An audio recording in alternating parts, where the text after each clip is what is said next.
présente Igala Teni, administrateur général de la société minière Kassagold SA. Cette société holding regroupe en son sein 9 sociétés filiales à responsabilité limitée qui ont obtenu des autorisations d'exploitation minière dans quelques régions de la Côte d'Ivoire. Ici, nous sommes sur une parcelle de la société Somissi, Société des mines de Côte d'Ivoire, qui a obtenu son autorisation en juillet 2022. Alors, il faut reconnaître que Kassagold demeure dans 3 étapes de la chaîne de développement des petites mines en Côte d'Ivoire. La première étape, c'est l'employabilité. Nous avons toujours soutenu que l'industrie minière à petite échelle pourrait constituer un levier de développement des petites mines en Côte d'Ivoire et de réduction de la pauvreté. Pour cette raison, Kassagold a engagé déjà 317 jeunes Ivoiriens dans ces différents projets miniers. Et on compte aller au-delà de ces 300 personnes pour permettre de trouver de l'emploi aux jeunes Ivoiriens qui sont intéressés par les mines semi-industrielles. La deuxième étape, c'est au niveau de la gestion de l'environnement minier. Pour nous, c'est un critère décisif dans notre mode de gestion de ces différentes sociétés qui sont sous nos responsabilités.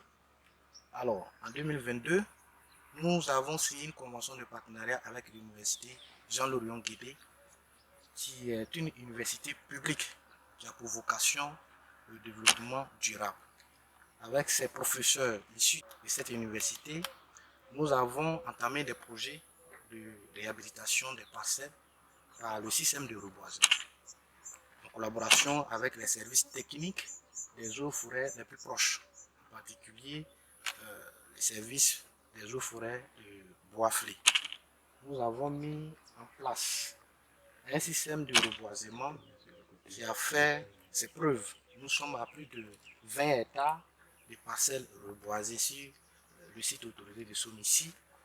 Et cette technique s'est faite avec les essences à croissance rapide, telles que vous le voyez derrière moi, les bois de Mérina, Acacia Majon, les bois de Teck, etc. Derrière ça, nous avons aussi réussi à reconvertir les parcelles qu'on n'a pas pu remblayer. La reconversion s'est faite par un système de projet piscicole où on a mis plus de 6000 carpes dans des eaux pour d'abord un test. Et je remercie au passage l'INP de Yamsoukro qui nous a accompagnés dans les analyses de ce prélèvement de poissons et les résultats ont été positifs. Cela suppose que les poissons que nous sommes en train d'élever dans ce projet de reconversion pourraient constituer aussi des sources de rentabilité pour les communautés vivantes dans les périphéries de nos projets miniers. Alors, je souhaite également que tous les promoteurs miniers ivoiriens fournissent des efforts pour minimiser les conséquences de leur activité sur l'environnement physique, surtout que nous sommes dans un pays agricole, pour permettre à la communauté haute de pouvoir retrouver ses terres agricoles. La troisième étape, c'est la réalisation des projets socio-communautaires de base, qui constituent aussi un élément essentiel dans notre mode de gestion. Je pense que ces projets socio-communautaires de base sont la clé d'épanouissement pour cette population qui ont accepté nos projets miniers. Pour ce faire, dans ce village de Allé, où la société Somissi SRL est autorisée, nous sommes en cours de finition de la réalisation d'un dispensaire rural d'une valeur de 27 500 000. Dans le village voisin à côté à Bouzy, nous avons déjà réalisé des latrines pour les écoliers. Et à Dabakala, nous avons aussi un projet là-bas, au nom de notre filiale PPMC. Nous venons aussi de réaliser un fourrage à motricité humaine d'une valeur de 8 millions à Fiassé pour le compte de notre filiale Nasega Ressources. On a aussi réalisé un pont rural d'une valeur de 18 millions. Je pense que c'est ce que la population peut obtenir de nous, puisque je soutiens que le projet minier semi-industriel pourrait vraiment participer au développement national.